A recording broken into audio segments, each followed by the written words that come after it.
Mesdames et messieurs, bonjour, très heureux de vous retrouver. Bienvenue à votre émission Dimanche c'est politique. La rubrique, c'est l'hebdo des éditorialistes, les confrères en studio pour décrypter quelques faits marquants de l'actualité nationale au Bénin.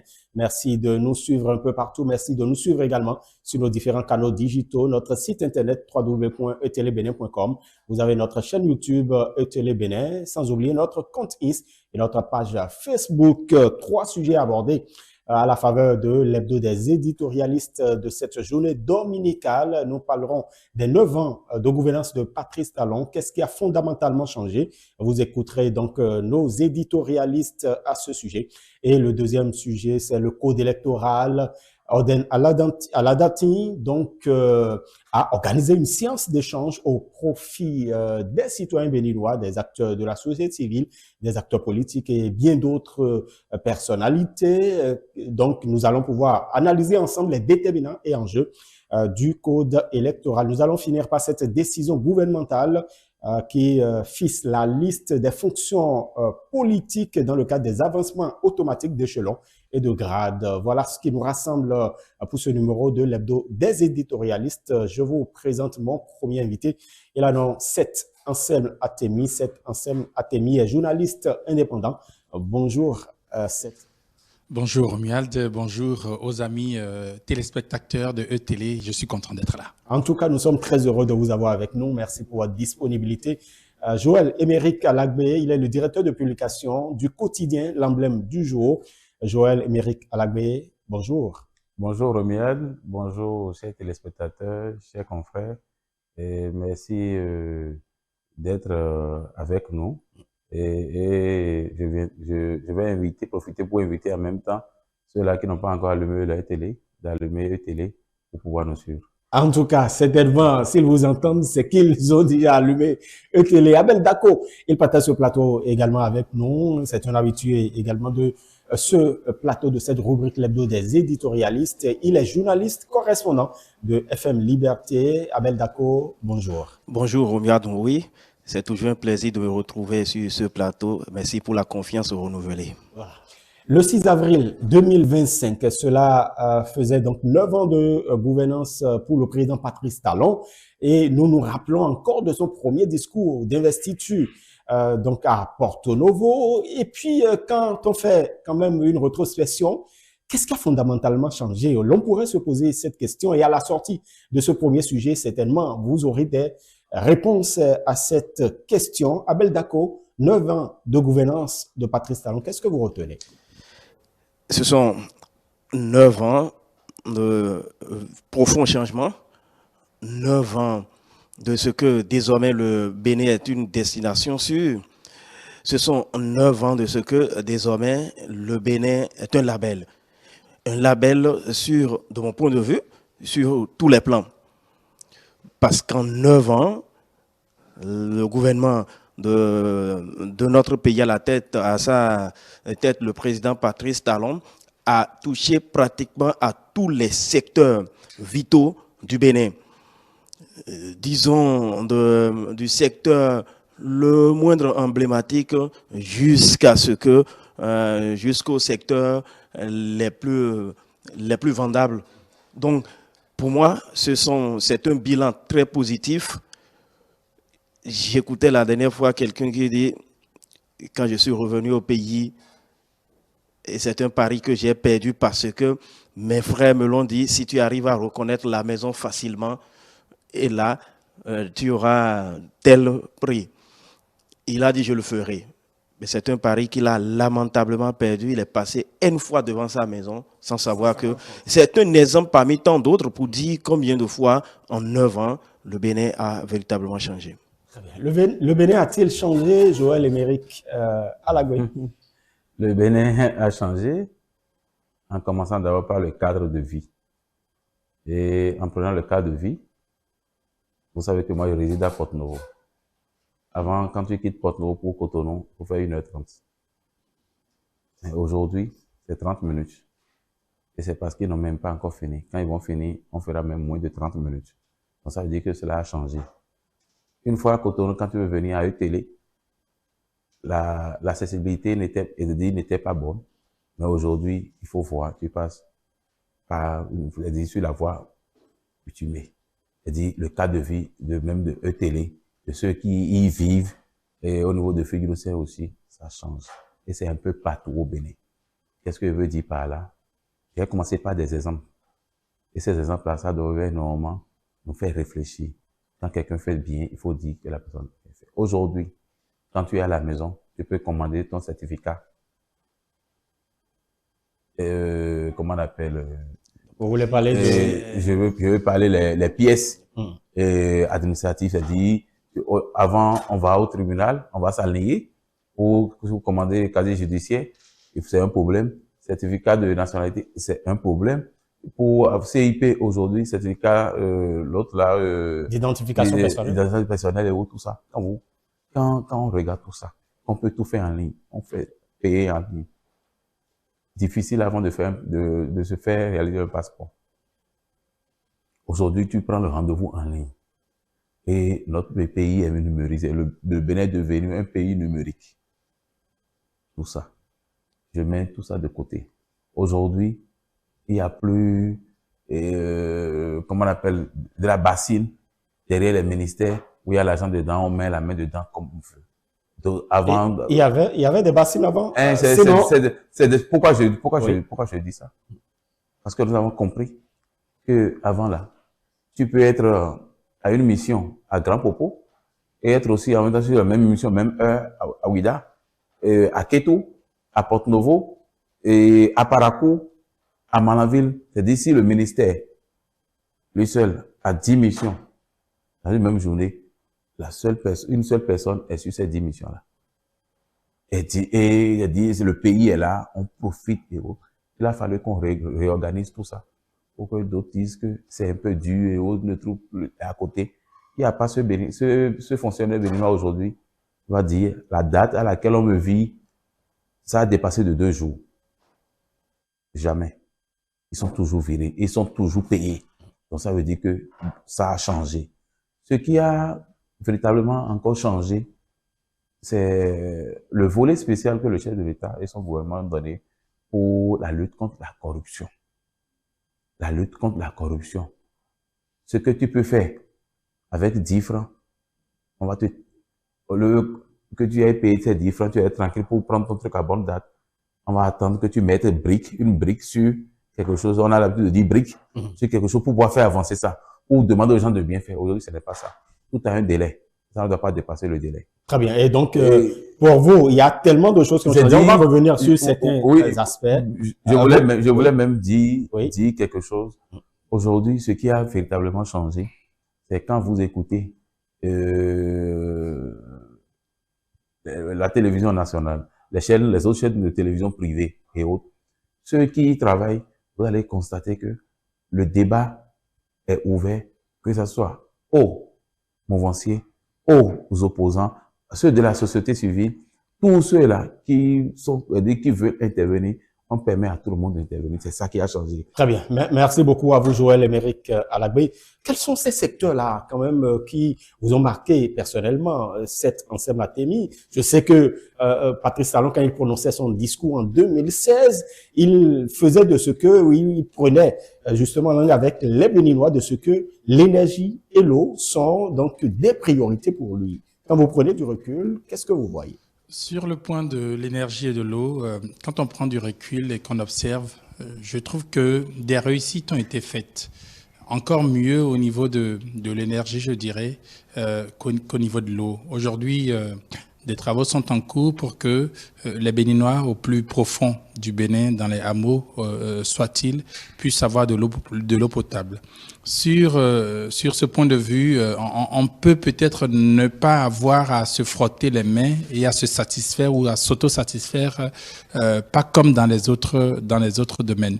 Mais le secteur ou les secteurs qui, moi, personnellement, m'ont le plus, on va dire, plu ou donné de la satisfaction, c'est premièrement le secteur politique, je dirais.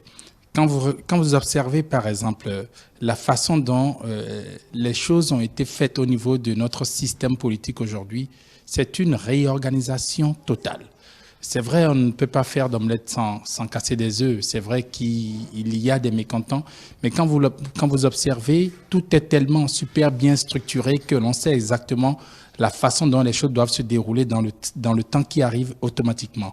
Je n'en veux que pour meilleur exemple les élections générales qui se feront en 2026, l'année à venir. C'est le domaine où moi j'ai le plus enregistré de satisfaction.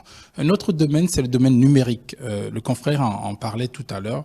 Aujourd'hui, le Bénin peut être facilement cité dans les États où le administratif, tout ce qui peut se faire sur un point de vue administratif est orchestré de façon totalement spéciale et très bien faite. Et donc, dans ce domaine-là également, je trouve qu'il y a une grande amélioration et pour ça, on peut se féliciter. C'est vrai qu'il y en a dans lesquels comme je le disais un peu plus tôt dans mes propos, c'est vrai qu'il y en a dans lesquels on se dit que l'amélioration va venir petitement, mais pour l'instant, pour ce qui a été observé au bout de 9 années, on peut être fier d'être béninois. Abel Dako, Joël Émeric Alaboué parlait de la lutte contre la corruption. Qu'est-ce qui a peut-être, quel mécanisme ou qu'est-ce qui a véritablement pu rendre donc opérationnel justement cette lutte efficace contre la corruption? C'est l'éducation des Béninois, c'est l'éducation à la citoyenneté. Et l'exemple est donné, l'exemple dans les tout premiers jours a été donné depuis le haut. Pour dire aux Béninois que désormais plus rien ne se passerait comme avant. Vous avez suivi tout à l'heure l'image à travers cette allégorie donnée par le confrère. L'exemple que moi je prends lorsque on aborde cet aspect, c'est lorsque vous devez voyager d'ici pour vous rendre à la frontière à Porga par exemple, vous n'allez plus vous inquiéter de ce que à chaque niveau il faut débourser de l'argent au niveau de la douane, au niveau de la police pour qu'on vous laisse passer. Vous passez, non seulement il y a la sécurité, mais vous n'êtes plus rançonné. Voilà l'expression adéquate pour l'exprimer. Et donc, on n'a pas ce n'est pas cette marche verte à laquelle on a assisté. Après, c'est nous-mêmes qui avons donné le contre-exemple. Non. Aujourd'hui, l'exemple est venu du haut, comme quoi, vous prenez seulement l'autre aspect. C'est ce qui a marqué le plus les Béninois. En tout cas, moi, en tant que Béninois, ça m'a le plus marqué lorsque vous êtes très proche du chef de l'État et que vous tombez dans de travers pareils. Il n'y a pas de « c'est mon collaborateur », il n'y a pas de « c'est mon fils », il n'y a pas de « c'est mon ami intime », etc., etc. Donc, l'exemple est donné à partir de la maison même, à partir de l'homme lui-même, pour montrer à quel point ce qui appartient à l'État appartient à l'État. Et je pense que c'est la marque des pays qui, soit, ont connu un développement ou des pays qui tendent à connaître un développement. Et de mon point de vue, c'est très important. Parce que ce qui appartient à tout le monde ne peut pas appartenir à un seul individu. Selon certains observateurs, les résultats enregistrés, engrangés par le Bénin en ces 9 ans de gouvernance du président Patrice Talon, le point d'orgue, c'est bien la lutte contre la corruption, bien évidemment. Mais c'est vrai que Patrice Talon déclarait que je ferai de la lutte contre la corruption mon combat de tous les instants. Est-ce qu'il en a fait véritablement? Vous savez, gouverner, c'est avoir l'audace. Et quand je parle d'audace, c'est la décision. Parce que celui qui veut gouverner, qui veut bien gouverner son pays, il doit avoir l'audace pour pouvoir prendre une décision. La décision peut le rendre impopulaire. Il veut aller loin. Il veut marquer son temps. Il veut donner quelque chose pour son pays. C'est ça, Patrice Talon. Patrice Talon n'a pas travaillé pour être populaire. Patrice Talon a travaillé pendant les 9 ans pour être impopulaire. Parce que il prend des risques, il évolue et ça marche toujours. Je donne un exemple. Quand on voulait faire le choix des villes qui vont accueillir les autres préfectures. De 6, on voulait aller à 12. Le découpage. C'est l'une des premières décisions. Il a dit, ça a étonné les gens. Mais vous avez vu, c'est auto, et puis c'est fini. La dernière fois, on va en parler tout à l'heure dans le code électoral. il y a des choses que nous faisons pour pouvoir gaspiller de l'argent. C'est par exemple les élections que nous faisons, les élections locaux, au niveau pour les chefs quartiers, pour parler des chefs quartiers et les élections locales du moins, pour parler des chefs quartiers. Vous savez pas combien ça coûte pour le pays? Avec cet argent-là, on peut construire les routes avec. Avec cet argent-là, on peut construire les hôpitaux avec. On a dit non. Le parti qui sort premier, lui désigne le chef quartier. C'est pour réduire un peu les charges de l'État. Le fait qu'on a même mis les élections ensemble, on parle des élections générales en 2026, quand on fait le point de combien nous dépensons pour chaque élection, les élections locales, les élections municipales, les élections législatives, présidentielles, on fait tout ce point-là. Vous allez voir que c'est énorme. En mettant tout ensemble au cours d'une année électorale, on ne veut même pas dépasser le tiers de ce qu'on a l'habitude de dépenser. J'aborde le véritable sujet par rapport à la lutte contre la corruption. Lutte contre la corruption, il faut donner l'exemple soi-même. Il faut donner l'exemple soi-même. Je me rappelle, quand ça avait commencé, les premiers, je peux dire, les premiers clients étaient Antoine Daouri. Oui, et ça a étonné tout le monde. On a dit, oui, ce monsieur, c'est lui qui a donné le mouton pendant la campagne. L'image a circulé sur les réseaux sociaux, un peu partout. Et quelque chose, on nous demande d'aller répondre. Ça a étonné tout le monde. Mais moi-même, ça m'avait étonné. Comment ça peut se passer? Et ainsi de suite. Mais c'est ça qui a fait que même ceux qui sont en train de gouverner aujourd'hui, ils ont peur de tomber dans des erreurs parce qu'ils vont répondre. Ils n'auront aucun soutien après. Ça fait que tout le monde est sur le qui-vive et tout le monde veut bien faire. La criette en a participé. Je viens. Quand on met ça de côté, il a fallu que le législateur puisse voter la loi qui donne naissance à la criette pour que tout le monde maintenant soit au patron. La criette était la bienvenue. La criette était la bienvenue. Aujourd'hui, beaucoup disent même, moi je vais être nommé, mais je ne veux pas rester là où il y a l'argent. Hein. Je vais être nommé, mais je ne veux pas rester là où il y a l'argent. Hein. Parce que quoi? Pour ne pas être tenté. Pour ne pas être tenté. Ça fait un. Je prends l'histoire antérieure par rapport à la gestion des communes, où on dit, les maires sont en train de détourner, celle-ci est en train de faire ceci, celle-ci est en train de faire ceci. Il a fallu qu'on réfléchisse et qu'on trouve une solution. Vous avez constaté vous-même que ça a marché. Il est vrai que nous sommes en train de faire une expérience. Il faut, à la longue, corriger les insuffisances et autres. Celui qui fait quelque chose aujourd'hui, il répondra demain. Ça peut être tout de suite, si le constat est fait. Maintenant, si le constat n'est pas fait demain, ça va rattraper la personne. Pour finir par rapport à la lutte contre la corruption, moi je voudrais remercier nos juges, remercier tous ceux-là qui travaillent et leur demander de ne pas baisser la main, de continuer, de sévir. Parce que les gens ne peuvent pas se lever. On leur met la pression qu'il faut. Ils payent les taxes, ils payent les impôts.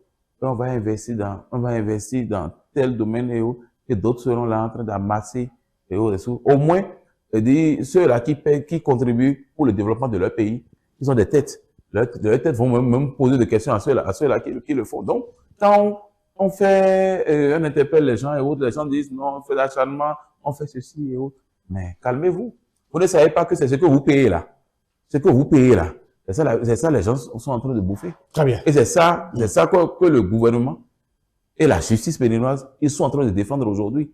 Donc, il faut sévir tous les jours, sur tous les plans. Vous allez voir que le Béninois va devenir très droit. Il est vrai que ça serait très difficile de lutter contre la corruption à 100%. On serait en train, et au fil des jours, on serait en train de trouver d'autres solutions pour pouvoir évoluer dans ça. Très bien. Il y a un aspect que je voulais dire.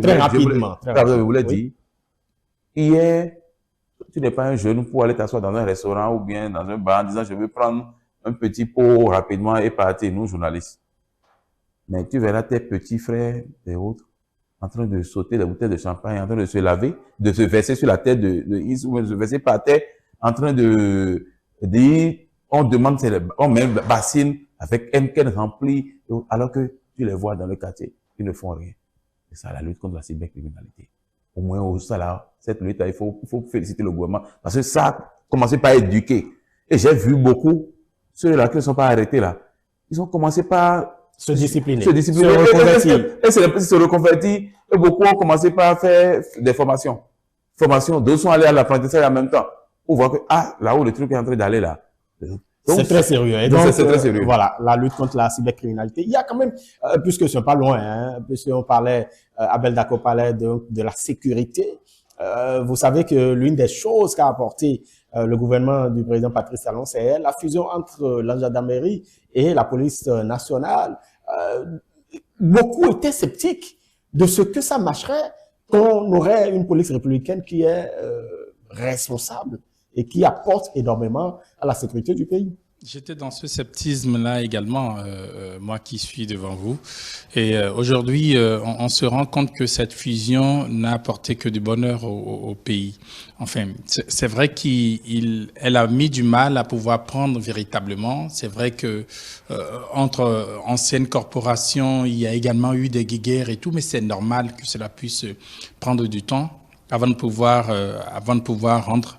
Mais aujourd'hui, on peut se rendre compte et on peut être heureux de savoir que si notre pays est un pays dans lequel la sécurité des personnes et des biens est assurée, où l'on peut se déplacer tranquillement, aller et venir, ne serait-ce que dans nos différentes villes les plus importantes et même les moins importantes, c'est grâce à cette fusion-là. Aujourd'hui, également, même dans les zones où on parle d'insécurité, parce que nous sommes également dans la sphère et dans le viseur des djihadistes, des choses sont en train d'être faites aujourd'hui pour que des corrections puissent venir et que le Bénin puisse être cité dans le rang des pays dans lesquels cette insécurité ne pourrait plus avoir raison d'être. Donc, sur le point de vue sécuritaire, moi, personnellement, je suis satisfait de ce qui a été fait et je me réjouis que à chaque fois qu'il y a des incorrections, à chaque fois qu'il y a des choses qui ne sont pas bien, on ne puisse pas demander grand avis avant de pouvoir prendre les décisions qui doivent être prises, ne serait-ce que jusqu'à aller à changer même les directeurs départementaux de la police républicaine. Voilà, la sécurité, la police républicaine, sinon les forces de défense et de sécurité publique, sont mieux équipées aujourd'hui, plus qu'hier. Abel Dako. Oui, écoutez, c'est un homme, une mission, des moyens. Et lorsque vous attendez à des résultats, vous donnez les moyens qu'il faut. Et je n'aurais de cesse de dire, vous voyez, c'est un président qui est très perfectionniste que nous avons à la tête de cette République. À partir de ce moment, c'est quelqu'un qui, lorsqu'il vous confie une mission, il s'attend à ce que vous donniez des résultats. Et à partir de ce moment, quand vous abordez un aspect comme celui-là, ce dont on est le plus, on se réjouit le plus, c'est que ces moyens qui sont mis à la disposition donc de ces forces de sécurité et de maintien de l'ordre, c'est la plupart de ces moyens, ils sont fournis à partir du Bénin même. D'abord,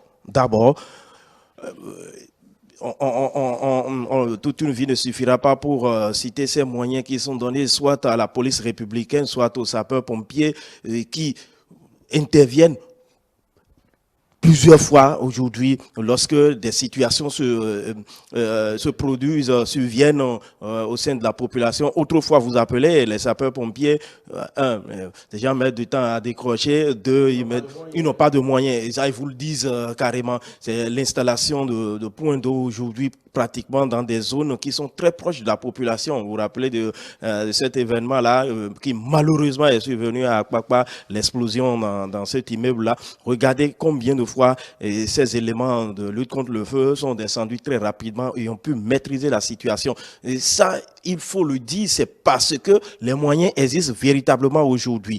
Et donc, non seulement il y a la disponibilité des hommes qu'il faut, non seulement il y a la disponibilité donc de moyens nécessaires qu'il faut, et non seulement ça, il y a l'obligation de rendre compte et à qui de droit, parce que ce n'est plus forcément cette hiérarchie-là qu'il faut suivre, mais c'est il y a une responsabilisation donc de cela. Et puis le chef de l'État même peut vous appeler directement ou peut appeler le responsable hiérarchique sans passer forcément par par le couloir qu'il faut, le couloir nécessaire, c'est-à-dire le ministre qui doit appeler, etc., etc., etc. Donc non, mais il peut vous demander directement de compte. À partir de ce moment, donc tout le monde se met véritablement au pas. Très bien. Je reste tout de même avec vous avant de retrouver Joël Émeric Alagbé. On ne pourra pas certainement faire le bilan de Patrice Talon, puisque vous l'aviez dit dès l'entame de vos propos, que c'est également 9 ans pour pouvoir promouvoir la destination Bénin. Oui. Qu'est-ce qui a fondamentalement été fait pour que le Bénin soit désormais attractif, pour que le Bénin puisse vraiment apporter de la visibilité sur son patrimoine culturel? C'est les diverses réformes qui sont apportées dans les secteurs vitaux de notre tourisme au Bénin. Qu'ils vous souviennent, le rapatriement de nos patrimoines, les trésors royaux, ça c'était l'acte fort que ce gouvernement a posé. Et non seulement ce sont de patrimoines qui sont rapatriés, mais ce ne sont pas de patrimoines qui ont été parqués quelque part, mais exposés d'abord à la présidence de la République et tous les Béninois en tout cas, tous ceux-là qui ont voulu toucher du doigt cette réalité-là ont pu faire le déplacement. Et aujourd'hui, ce sont de patrimoines qui sont très bien suivis. Le Béninois se disait, mais j'ai suivi des émissions au Bénin ici. Bon, malheureusement, j'ai suivi des émissions également à l'extérieur, à l'international, où des confrères disaient ce n'est pas sûr que le Bénin ait les moyens pour entretenir, de conserver et entretenir ses patrimoines. Je dis, mais est-ce que on ne peut pas, pour une fois, se dire il est possible? Mais le temps donne raison au gouvernement et le temps ne donne pas raison à ceux-là qui pensent que ces patrimoines-là, parce que vous voyez tout le travail colossal qui est en train d'être fait à Ouida aujourd'hui pour abriter ces patrimoines-là. Il vous suffit de faire un tour, parce que j'ai fait un reportage là-dessus la dernière fois, il vous suffit de voir tout ce qui est en train d'être mobilisé pour que ces patrimoines-là puissent retrouver donc toute la place nécessaire qu'il leur faut pour la postérité, pour l'histoire, et c'est très important. Donc c'était l'acte fort. Qu'il vous souvienne également, le deuxième acte de mon point de vue en matière donc d'attraction, c'est la fête du 10 janvier qui a été rénovée. Et les Vodou Days, désormais, voyez combien de fois la célébration des Vodou Days attire du monde, attire de curieux de partout à travers le monde. Parce que sur le plan de l'organisation, c'est très bien peaufiné, parce que les moyens sont véritablement mis à disposition pour que le Bénin puisse faire donc de ces Vodou Days là notre chose, notre patrimoine culturel. Vous avez, ça fait déjà 2 éditions, je peux me tromper, mais à chaque fois, ce sont des frères brésiliens qui sont invités. Ce n'est pas un hasard, parce que entre ces deux pays, entre ces deux nations, il y a un cordon ombilical que nous partageons. Et à partir de ce moment, il y a un brassage culturel. Vous pouvez ne jamais vous rendre au Brésil. Vous allez suivre les Dents de Bahia, etc., etc., de ces grandes villes brésiliennes à la télévision. Mais depuis 2 ans, le Béninois, les Africains en général, qui convergent vers le Bénin au cours donc de cette période-là, peuvent vivre et toucher du doigt ces réalités. Je l'ai dit, toute une vie ne suffirait pas pour faire le bilan par secteur. Mais... Et on ne ferait d'ailleurs pas tout le bilan au détour de cette émission. Joël et Émeric Alagbé, on a compris que, justement, ou du moins Patrice Talon a compris que au-delà des services que le Bénin rend à travers son port autonome de Cotonou, à travers un certain nombre de choses, le Bénin peut faire du tourisme véritablement une source de devises. Vous-même, vous avez compris, même tous les Béninois ont compris aujourd'hui que le Bénin est d'abord présent au niveau des, quand on parle des expositions à l'extérieur, un peu partout, les grandes expositions que les gens organisent, le Bénin est toujours présent pour montrer que le Bénin est là.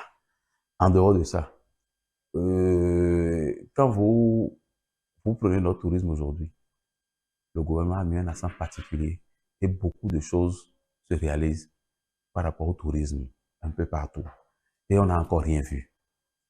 Les chantiers qui sont ouverts sur le plan touristique, quand nous allons finir tout ça, il y a dit tous les jours au niveau de notre aéroport, vous allez voir que les gens viendront toutes les fois en disant je veux venir connaître le Bénin, je veux venir à Porto-Novo visiter le musée du Vaudou, je veux aller à Ouida visiter ceci, je veux venir à Cotonou. Mais tout ça là, c'est accompagné de quoi? Quand les gens vont venir, les gens vont rester où?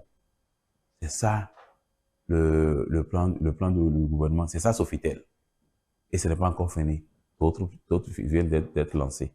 Et c'est ça. Il faut accompagner ça. Maintenant, quand ils viennent, tout le monde, quand les touristes viennent ici, tout le monde, c'est-à-dire beaucoup de secteurs sont touchés. Ils vont à Brigamela, au marché des arts et autres, pour pouvoir acheter. Ceux-là qui sont là vont vendre. Ils vont quitter là, d'autres disent, je vais tantôt quoi, où est le marché, grand marché, je vais partir là-bas. Ils iront là-bas pour pouvoir toucher du doigt. Aujourd'hui, pour que les gens ne viennent pas voir l'état de nos marchés, le gouvernement a pris une solution rapide pour la construction des marchés modernes. Pour qu'ils puissent dire, ah, j'ai visité les marchés, venez, c'est une bonne chose et autres. Quand on parle, beaucoup pensent qu'on est en train de faire la vulgarisation à la place du gouvernement, non. Regardez le doyen. Notre papa, notre pépé, le président Sogo. Vous savez qu'il est... Moi, je me disais qu'il allait faire seulement le tour de Cotonou et Calais. Mais il est descendu à Porto-Novo. On ne l'a plus jamais vu à Porto-Novo. Mais il est descendu à Porto-Novo pour constater du bout de doigt la construction du siège de l'Assemblée nationale, le musée du Vaudou, etc. et les autres chantiers. Et si vous suivez un peu, j'ai l'impression que ce gouvernement-là, le pouvoir-là, ils ont préparé ça, on dirait depuis 50 ans, hein, tels qu'ils sont en train d'évoluer là. Ils ont préparé depuis 50 ans. À cause du siège de l'Assemblée nationale, il y avait un ancien camp, appelé camp 2. On a vidé le camp, et qu'est-ce qu'on est en train de construire là? Il y a la cité administrative, où les directeurs et les directions de chaque ministère, au niveau du département de Lomé, ils seront là, habités là. C'est ça les cités. En dehors de ça, il y a l'hôtel de ville.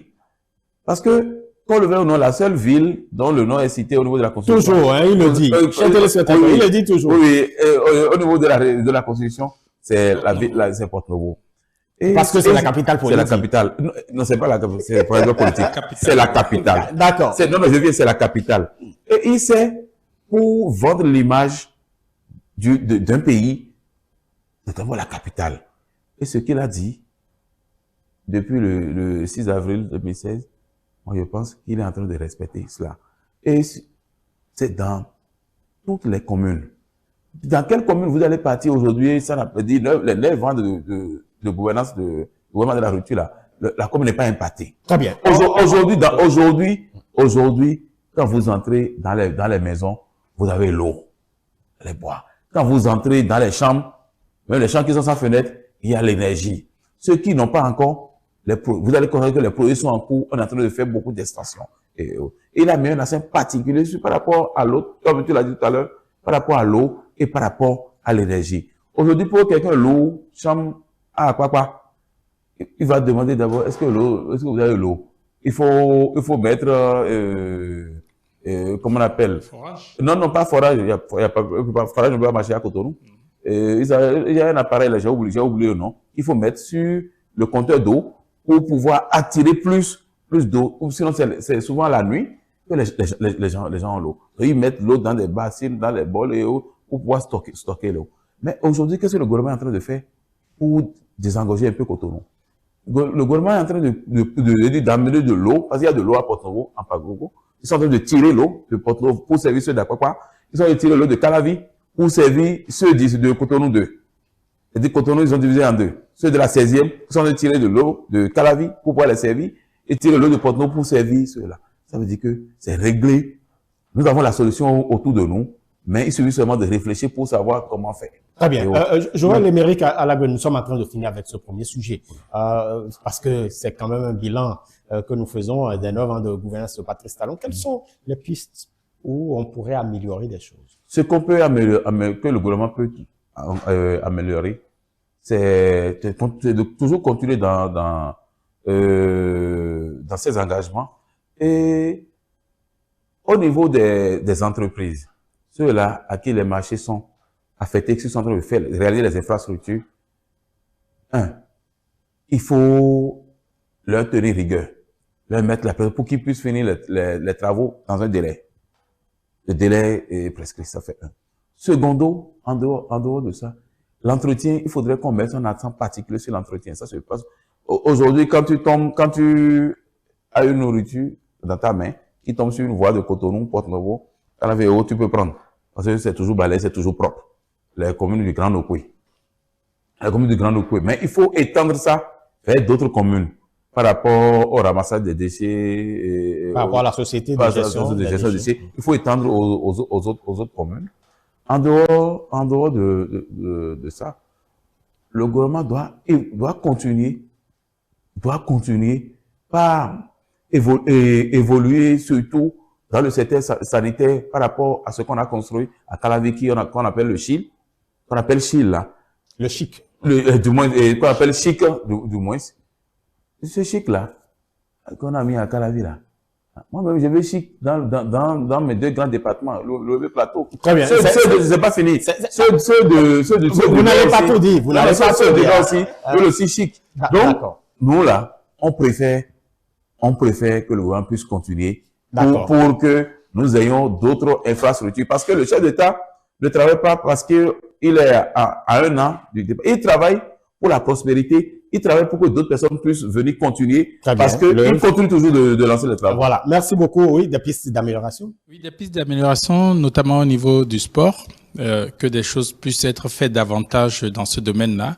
Moi, personnellement, je trouve qu'il est inconcevable qu'au bout de 9 ans, nous puissions avoir un État qui ne puisse pas jouer ses matchs, par exemple, ces matchs internationaux à domicile. Donc, qu'on puisse faire de l'amélioration de ce point de vue-là. Également au niveau de l'éducation. Et moi, personnellement, ce que je regarde au niveau de l'éducation, c'est le Conseil national de l'éducation, qui puisse mieux fonctionner afin de permettre au système éducatif béninois d'être encore plus en vue sur l'échiquier national et international. Il faut que le gouvernement mette en application cette promesse-là qui a été faite à ces jeunes qui sont dans le système sous la dénomination de l'Aspirana, qui espèrent. Il faut que leur reversement soit véritablement acté et que dans les classes, il faut de construction. Il faut de construction d'infrastructures dans les écoles béninoises, c'est ce qui manque surtout. Donc, il faut les enseignants, il faut les former. Il faut permettre à cette jeunesse-là qui se sacrifie au quotidien à transmettre la connaissance aux enfants des Béninois. Il faut leur permettre de connaître une situation plus ou moins acceptable. Donc, la construction d'infrastructures dans nos établissements publics pour pouvoir désengorger les classes. 65 apprenants dans une classe, ce n'est pas digne d'un pays qui se veut un pays émergent. En tout cas, pour ce qui est du reversement des aspirants, il y a un premier lot qui sera bientôt donc reversé. Certainement que il y aura d'autres lots également qui vont suivre et les régimes qui vont succéder certainement s'occuperont. Au niveau du sport également. Voilà. Merci beaucoup. Je sais que vous avez encore beaucoup de choses à dire en ce qui concerne ces 9 ans de gouvernance de Patrice Talon. Malheureusement, nous devons passer à d'autres sujets. Le deuxième sujet, c'est bien cette sortie médiatique du président de la commission des lois, Odin Aladatin, qui a pris justement cette initiative pour revenir sur les déterminants et sur les enjeux du code électoral. Joël Émeric Alagbé, est-ce que ce n'était pas une sortie tardive? Bon, vous savez, il faut d'abord féliciter l'initiateur qui a pris l'initiative lui-même. Exactement. L'honorable Odin Aladatin, en conviant tous ceux qui sont acteurs politiques, les cadres, société civile, les hommes, les jeunes, les femmes. Et il y avait le jour, là, dans la salle, il y avait tout le monde. Aujourd'hui, il faut expliquer, réexpliquer et continuer toujours dans l'explication pour que les gens puissent comprendre. Parce qu'on n'a pas encore fait l'expérience. Et maintenant, nous voulons faire l'expérience. Mais ce que les Béninois doivent comprendre, vous allez connaître qu'aujourd'hui, je suis en train de donner des exemples. Moi, je viens de la 19e circonscription électorale, qui réunit les communes de Porto-Novo, Adiara, Sebekodi et Zagégué. Je suis élu député en 2016. Quand je vais au Parlement, quand je serai au Parlement là, je serai en train de défendre rien que tout ce qui concerne la 19e et autres. D'accord, il est élu peut-être au niveau dans la 20e. Il va défendre ceux de la 20e. Celui-ci, il est élu au niveau de la 4e. Il va défendre ceux de la 4e. C'est ça qu'on est en train de refuser. Quand tu es député, tu n'es pas député d'une circonscription électorale ou bien d'une commune. Tu es député national. Et quand tu es député national, toi et ton parti, parce qu'on a fait le système partisan avant le code électoral, et ton parti, vous devez défendre le Bénin. Si un parti politique a des députés dans les 24 circonscriptions électorales, ce parti politique va défendre le pays. C'est ce qu'on veut faire, c'est ce qu'on veut dire. C'est ce qu'on veut amener les gens à faire. Pour montrer que ceux-là qui n'ont personne au Parlement, ils doivent être également défendus. C'est-à-dire, ils doivent prouver leur compte. Vous pensez qu'un parti, je donne un parti, par exemple, peut-être, qui est majoritaire à l'Assemblée nationale aujourd'hui, l'UP le Renouveau. L'UP le Renouveau va venir au Parlement et commencer par parler de 2, 3, 4 circonscriptions électorales. Parce que c'est sur les 24, l'UP n'a pas eu de député dans 3 circonscriptions électorales. Maintenant, on demande aujourd'hui que l'UP doit faire tout possible pour avoir 20% dans les circonscriptions électorales. Il est vrai que quand on a fouillé un peu, les 3 autres, l'UP a eu 17, 18 et 19. Ils étaient proches des 20%. Maintenant, on demande d'avoir 20%. C'est pourquoi ceux de l'UP, le Renouveau, sont en train de courir sur le terrain. C'est pourquoi ceux du BR sont en train de courir sur le terrain. C'est pourquoi les démocrates également sont en train de courir sur le terrain. Aujourd'hui, histoire de code électoral, tout le monde a compris que c'est ce code-là qui va aux élections. Les gens ne parlent même plus de code. Mais il y a d'autres qui reviennent chaque fois sur ça. Donc, il faut encore réexpliquer. Et donc, c'est ce qui motive cette organisation-là du président de la commission. Et l'autre chose qui a changé également, et que les gens n'ont pas compris, c'est qu'on a fini avec les trucs d'alliance. Mais les gens confondent alliance avec accord de gouvernance. Je suppose, je suis du parti Les Démocrates. Je vais aux élections de 2026. Nous avons pu réunir 20% dans 15 circonscriptions électorales. Dans 5, nous n'avons pas eu. Mais nous avons eu 10% au plan national. Si c'est que avant les élections, j'avais fait accord de gouvernance avec FCBE, tous deux partis de l'opposition, je donne un exemple, ou dans les 5 autres circonscriptions que nous n'avons pas eu là, les FCBE ont eu. Alors les FCBE, je dis, en tant que LD, je vais sauver les FCBE et les FCBE aussi vont me sauver. Là, on vient au passage du siège. Et ça, on appelle accord de gouvernance. Ce n'est pas une alliance. Au Parlement, FCBE restera FCBE, LD restera LD. C'est ça la dernière fois, Paul Humpé, dans sa sortie, disait que lui veut aller déjà négocier l'accord de gouvernance. Parce qu'il s'est dit, est-ce que les FCBE sont sûrs aujourd'hui d'avoir 20% dans les 24 circonscriptions électorales? Alors que la loi dit, les accords de gouvernance, il faut déposer ça à la Sénat avant le dépôt des dossiers. Avant le dépôt des dossiers. Quand on met ça là aussi de côté. Vous n'allez pas revenir sur tout, justement. L'accord de gouvernance, les enjeux, bien évidemment. Vous avez suivi à la dating. Voilà, il a pris l'initiative, en son nom, de pouvoir quand même expliquer un peu, parce que au regard d'un certain nombre d'inquiétudes formulées, notamment par le cadre de concertation des partis politiques de l'opposition, comment trouvez-vous la démarche? Elle est bien. Elle est bien. Je trouve qu'elle arrive parce qu'il y a eu du bruit de l'autre côté et qu'elle devait pouvoir venir avant même que le bruit ne se fasse entendre. Mais pour moi, la démarche est bien parce qu'il fallait expliquer. Les choses sont là, mais mais je pense qu'il n'y a que les parlementaires et les plus curieux au Bénin qui savent exactement ce qu'il y a sur aujourd'hui ce que nous appelons notre code électoral.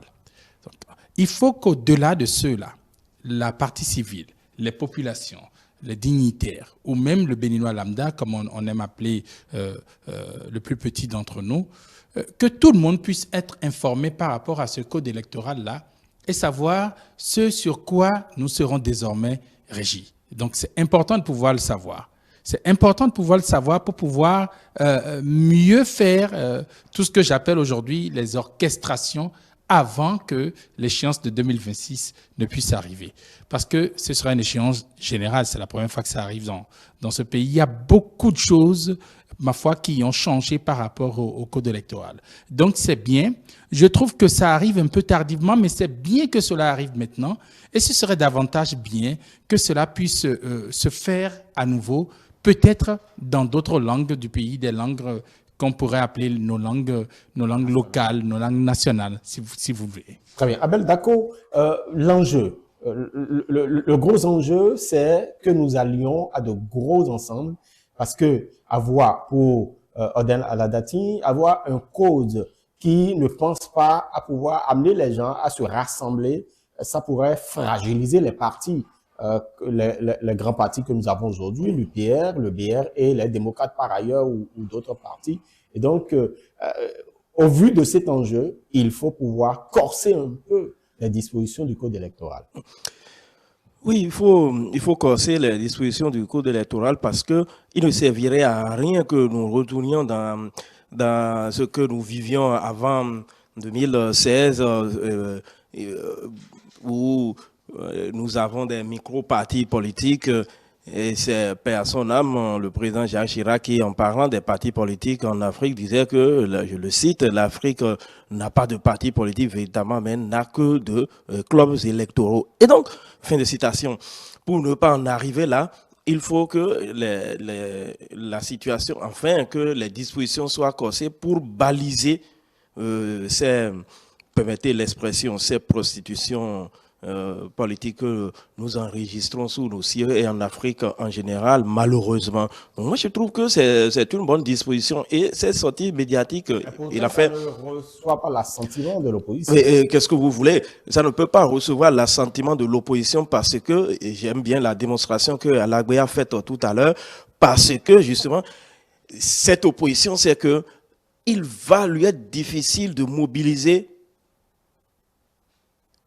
la franchise nécessaire qu'il faut dans toutes ces circonscriptions, les 20% dans les circonscriptions électorales en République du Bénin. Autrement, ce que l'opposition, et ce n'est pas dit clairement, mais c'est cela, soit on revient donc à la case départ, où bon, on les laisse, chacun se débrouille, si vous avez tel nombre de voix, etc., etc., si vous pouvez trouver un siège, tant mieux. C'est une interprétation que je suis en train de faire de ce comportement, ce à quoi j'assiste, parce que quand vous les interrogez individuellement, ils savent très bien, ils reconnaissent la pertinence de ce qui est en train d'être fait. Mais qu'est-ce que vous voulez? Le phénomène de l'ensemble fait que, bon, quand vous les interrogez, ils vous disent non, attention, ça ne peut pas marcher, ça ne peut pas prospérer, attention, c'est pour exclure, etc., etc. Non, ce n'est pas pour exclure. Et comme je l'ai dit, ils le savent très bien à partir du moment où, depuis déjà une décennie, nous avons fait véritablement dos à des micro-partis en République du Bénin. Il faut partir donc en bloc par...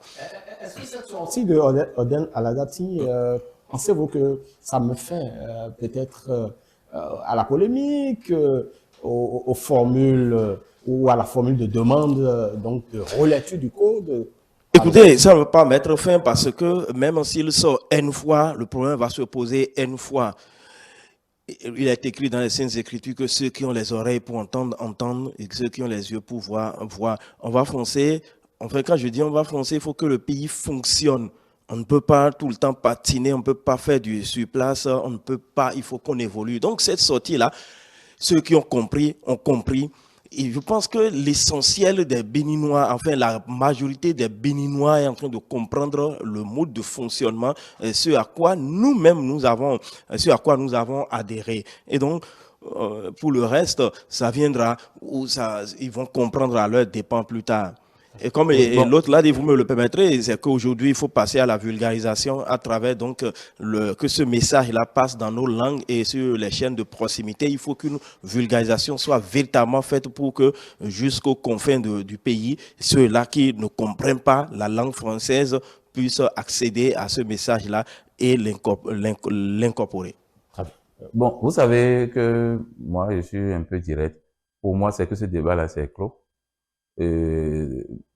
Sinon, si le débat n'était pas clos, aujourd'hui, à partir du mois de mai, nous serons à 6 mois de dépôt des dossiers pour le duo candidat. C'est en octobre. Pour le duo candidat. Donc, le président et le vice-président. Donc, ça veut dire à partir du mois de mai. Nous avons appris par les canaux habituels que les démocrates ont lancé déjà les hostilités chez eux par rapport au probable candidat à la candidature. On a lu ça sur les réseaux sociaux. Ils ne sont pas venus dire non, que ça n'a pas été lancé, que Yaïbo n'a pas lancé ça au sein des démocrates. On a appris. C'est-à-dire qu'ils ont accepté, c'est pourquoi ils n'ont pas le choix. Et aujourd'hui, pour pouvoir modifier le code électoral, on dit c'est 6 mois avant les élections. C'est 6 mois, ça commence à... Nous voulons... Hier, je le dis hier, comment on appelle, mercredi dernier, ou jeudi dernier, le 10 passé, Oui. Le 10 passé, il y a eu, non, le 10 passé, oui, il y a eu ouverture de la première session ordinaire de l'Assemblée nationale. Nous avons vu les points. Il n'y a pas personne n'a demandé une relecture du code électoral. Il y a pas ça, ce n'est pas programmé. Même s'il faut demander ça peut-être maintenant dans une session extraordinaire. Et une session extraordinaire, bon, les démocrates doivent faire une démarche vers les députés UP Le Renouveau, les députés BR, pour avoir le nombre qu'il faut pour pouvoir demander une session extraordinaire et pour pouvoir faire aboutir ce projet. Aujourd'hui, personne n'a le temps, aucun député n'a le temps pour ça. Tout le monde se préoccupe du terrain parce que je veux être réélu, je veux m'occuper de mon terrain, je veux avoir plus que les 20% demandés. Je ne veux pas prendre le risque d'être dans les 20%. Je vais aller au-delà de 50-60% pour pouvoir sécuriser ces conditions électorales. Et donc c'est pour les acteurs politiques sont en train de passer à autre chose. Donc, ils sont en train de passer à autre chose. Très bien. Et donc, nous allons passer à autre chose. Maintenant, nous allons passer à autre chose. Mais il y a des choses qu'il faut dire par rapport à ce code. Une minute. Par rapport à ce code électoral. Vous savez, quand on est censé diriger un pays, il faut être accepté de tout. Il faut être le candidat de tous les Béninois. Il faut pas être le candidat d'une zone ou bien d'une région. Ça, j'ai expliqué tout à l'heure. Il faut que tous les Béninois puissent accepter au moins, ne serait-ce qu'au moins 15 conditions électorales. C'est là on a parlé du parrainage. Et aujourd'hui, la loi là a préservé, a aidé l'opposition parlementaire à avoir son candidat. C'est pourquoi avec les 28 députés, ils ont le parrainage pour pouvoir avoir leur duo candidat en 2026. Où est l'exclusion dont on parle? Aujourd'hui là, l'exclusion dont on parle là, loi qui exclut les gens dont on parle là, moi je ne vois pas. Parce que vous pouvez aller aux élections aujourd'hui. Et vous êtes même les premiers à lancer les primaires chez vous. La mouvance n'a même pas encore pensé à un truc comme ça. Moi je n'ai pas entendu. Mais ça veut dire que ils sont prêts pour pouvoir prendre le pouvoir en 2026. Donc, on laisse le code électoral et que chacun travaille pour pouvoir affronter ces échéances. Et que le pays, que tout le monde sache que nous sommes dans un pays de paix. Maintenant, je voulais demander au pouvoir pour dire, vous devez nous aider, vous êtes garant de notre paix, et nous devons avoir notre paix quotidien. Très bien. Celui qui se lève pour vouloir susciter une violence et autres doit être sévèrement puni. Très bien. Et il faudrait que le gouvernement tienne compte de ça. Voilà, et c'est entendu, Joël Émeric Alagbé, nous avons un dernier sujet qui relève la réunion gouvernementale, les avancements automatiques d'échelons et de grades. Le gouvernement a fixé donc la liste des fonctions politiques. On sait qu'il y a des personnes qui sont appelées à exercer des fonctions politiques, mais pendant ce temps, la carrière, comment on la gère, et tout ça, le gouvernement a pensé à ceci. Oui, je pense qu'ils font bien d'y penser finalement pour que ces personnes-là ne puissent pas être pénalisées parce qu'elles exercent soit-elles une fonction politique. Aujourd'hui, les uns et les autres peuvent être fixés, autant ceux qui sont dans le système administratif que ceux qui sont au niveau de tout ce qui est métier, je dirais, non libéraux, qui puissent être également fixés. Et c'est bien que les règles puissent être fixées, c'est bien que les règles soient connues de tous. Et maintenant, on peut pouvoir avancer petitement, quel que soit son couloir. D'aucuns diront, et l'interprétation, je la trouverai juste sur un point de vue. D'aucuns diront que cela arrive maintenant parce qu'on a envie de faire ci ou telle autre chose. Mais je pense qu'il fallait que cela puisse venir et que cette décision également arrive aujourd'hui, mais qu'elle arrive un peu tardivement. Abel Dako? C'est pour mieux assainir le domaine, c'est ce dont nous parlons. Parce qu'il faut l'expliquer de façon terre à terre. Nous sommes dans un même secteur d'activité, vous et moi. Je dis non, pas une bêtise, mais je veux prendre un exemple. Nous sommes tous enseignants. On me nomme journaliste. Bon, donc c'est une fonction politique parce que je suis dans un cabinet, je suis dans un ministère, etc., etc. Mais c'est qu'au moment où vous êtes resté enseignant, chaque 2 ans, vous connaissez, vous évoluez en grade. Ça passe normalement s'il n'y a pas d'imbroglio, s'il n'y a pas de situation. Donc, vous évoluez normalement. Entre-temps, moi, je ne suis plus dans le secteur. Je suis ailleurs. Mais je demeure enseignant parce que si là-bas, c'est un poste politique. Donc, si je quitte mon poste politique, c'est que normalement, je retourne à ma carrière. Donc, je reviens. Qu'est-ce qu'il faut faire de moi? En même temps, j'ai fait 10 ans là-bas. Pendant 10 ans, vous avez évolué normalement en grade pendant chaque 2 ans.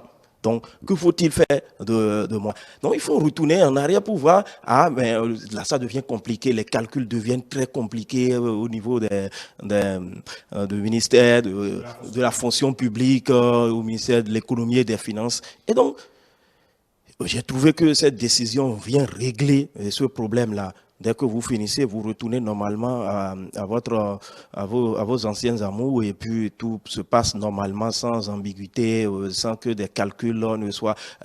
Sinon, après, c'est des comment appelle-t-on? C'est des redevances et puis ça devient très compliqué. Ceux de votre promotion vous dépassent en grade et ça devient très compliqué. Parfois, il y en a qui vont jusqu'à devant les juridictions pour pouvoir démêler cette affaire. Très bien. Voilà. Joël Émeric. Vous savez, cette décision du gouvernement de Patrice Talon, c'est le cadeau du ciel. Pourquoi c'est un cadeau? Non, qui est tombé sur des agents de force de sécurité et de défense qui donnent leur vie pour nous, pour qu'on soit en sécurité et en paix. Maintenant, pour que... Bon, pas que non, ceux qui exercent les fonctions politiques. Non, je viens pour d'abord eux, parce que dans leur rang, ça murmure. Et ce qui se passe, c'est l'histoire des majors où les gens doivent passer de tel grade à tel grade. Et par exemple, les militaires, les policiers doivent passer de tel grade à tel grade avant, chaque 2 ans.